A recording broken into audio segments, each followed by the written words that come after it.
Hello, मी तृप्ती आणि रंगत जगाचीमध्ये तुमचं खूप स्वागत आहे. आणि आजचा व्हिडिओ आहे कर्नाटक रोड ट्रिपच्या पहिल्या दिवसाचा. जवळजवळ 8 दिवसांची ही रोड ट्रिप असणार आहे आणि पहिल्या दिवशी आम्ही जात आहे पुण्यावरून बेळगावला. आता लंच करून निघालो आहे बेळगावला जाण्यासाठी. पुणे ते बेळगाव हे अंतर 340 किलोमीटर असून 6.5 ते 7 तास लागतात पोहोचायला. आणि ह्या पुणे बँगलोर हायवेचे काम चालू असल्यामुळे हा वेळ आता कमी जास्त लागू शकतो.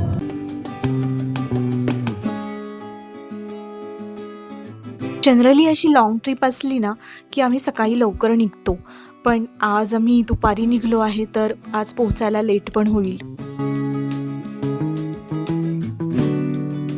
ही ट्रिप आम्ही ऑक्टोबर महिन्यात करत आहोत आणि पाऊसही अजून चालूच आहे, त्यामुळे सगळीकडे छान गवत अजून हिरवं आहे.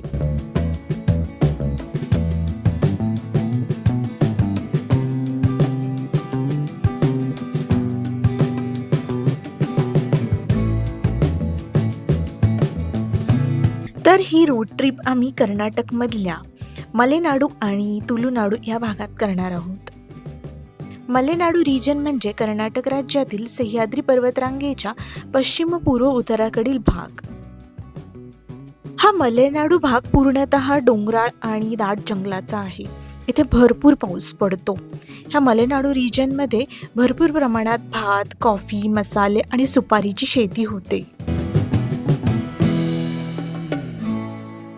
मलेनाडू या भागामध्ये कर्नाटकमधील उत्तर कन्नडा, बेळगाव, शिवमोगा, हसन, चिकमगळूर, कोडागू, उडुपी, दक्षिण कन्नडा या जिल्ह्यातील डोंगराळ भागाचा समावेश होतो.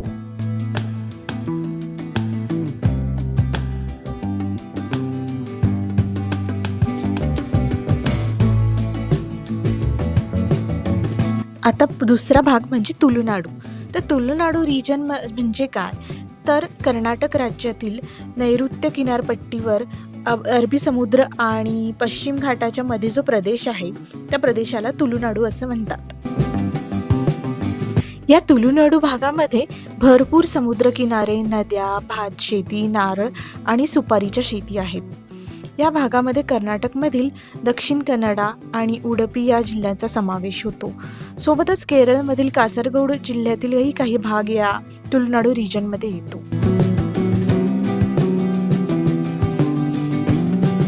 त्यामुळे या ट्रिपमध्ये आम्ही माउंटन्स आणि बीचेस असं दोन्ही एक्सप्लोअर करणार आहोत.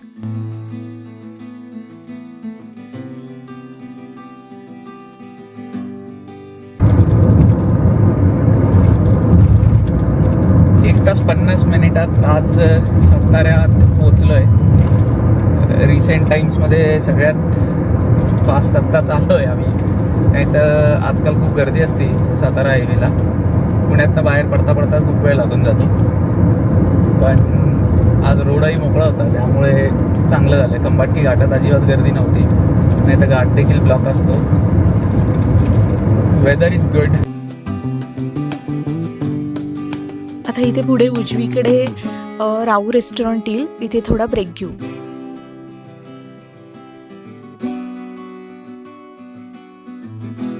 पुणे बँगलोर हायवेवर इथे सातारा आणि कराडच्या मध्ये राऊ रेस्टॉरंट आहे. इथे महाराष्ट्रीयन पदार्थ खूप छान मिळतात. मिसळ, थालीपीठ आणि पुरणपोळी, पिठलं आणि भरलं वांग असे थाळ्या पण मिळतात इथे.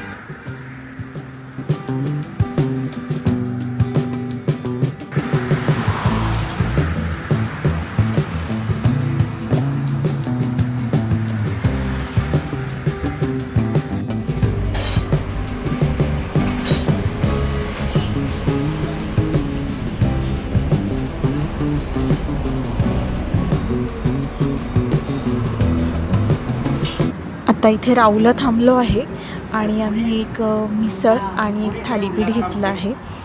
इथे थालीपीठ सोबत ना छान अशी चवळीची उसळ मिळते.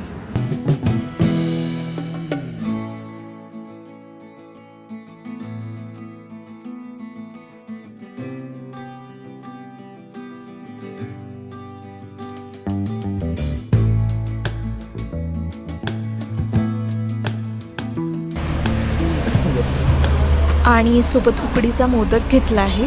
बघू आता तो कसा आहे.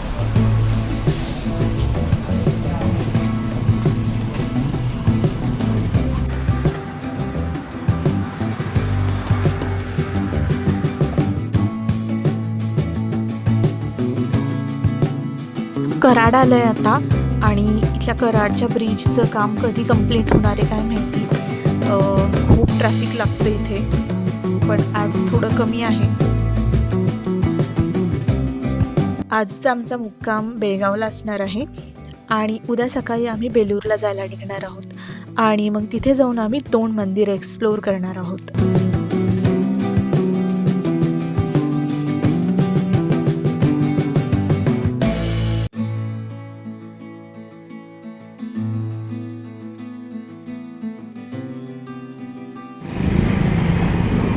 कोल्हापूरच्या अलीकडे इथे चहासाठी थांबलो आहे.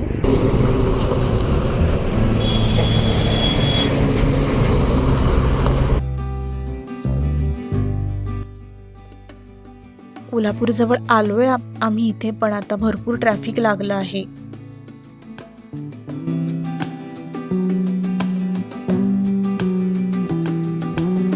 आत्ता संध्याकाळचे 6:30 वाजले आहेत आणि इतक्या लवकर काय रेस्टॉरंट ओपन झाले नसतील, नाही तर आत्ता कोल्हापूरमध्येच डिनर करून गेलो असतो, कारण की कोल्हापूरमध्ये जेवणाची संधी कशी गमावणार ना.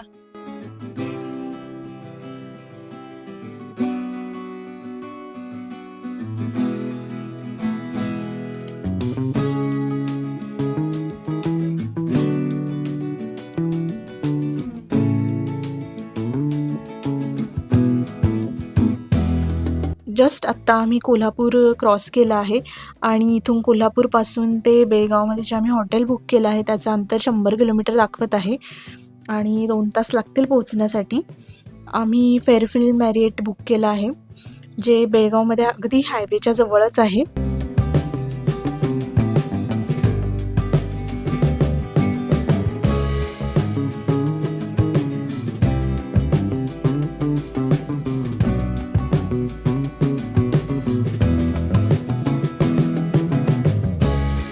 कोल्हापुरातून निघाल्यावर कागल येतं आणि त्यापुढे बॉर्डर क्रॉस केली की कर्नाटक सुरू होतं.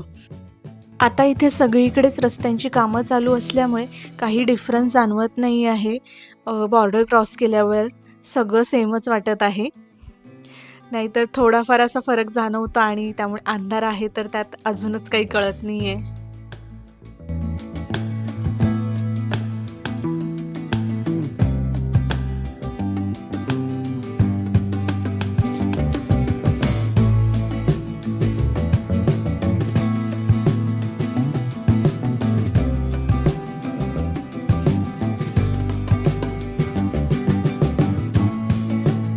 या हॉटेलचं लोकेशन ना अगदी डोंगराच्या कडेला आहे आणि ह्या डोंगरावरती पवनचक्क्या आहेत. आत्ता अंधारामुळे त्या दिसणार नाहीत, जमल्यास सकाळी बघू.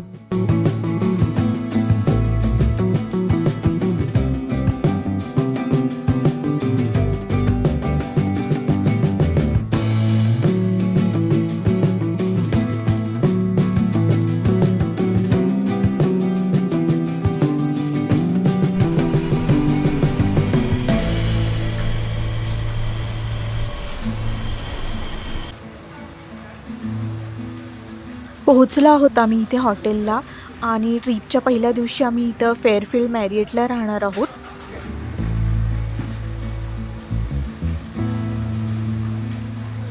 हे हॉटेल ना हायवेच्या अगदी जवळ आहे, त्यामुळे पुढील प्रवासासाठी अगदी कन्व्हिनियंट आहे.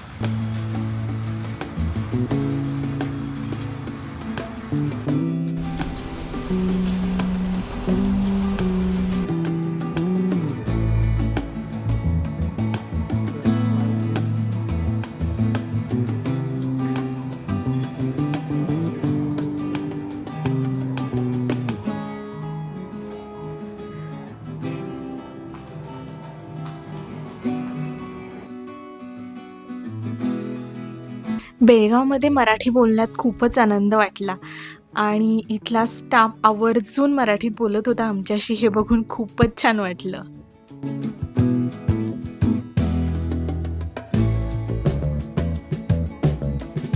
आता तुम्हाला रूम दाखवते. रूम छोटी आहे पण छान आहे.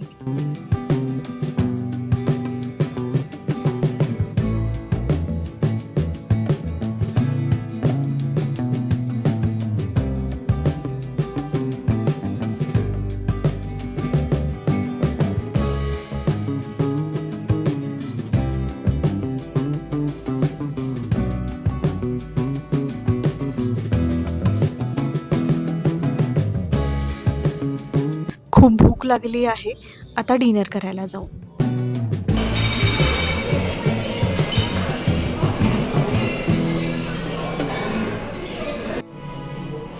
आत्ता जेवण झालं आहे आणि पहिल्या दिवशीचा व्लॉग इथेच संपवते.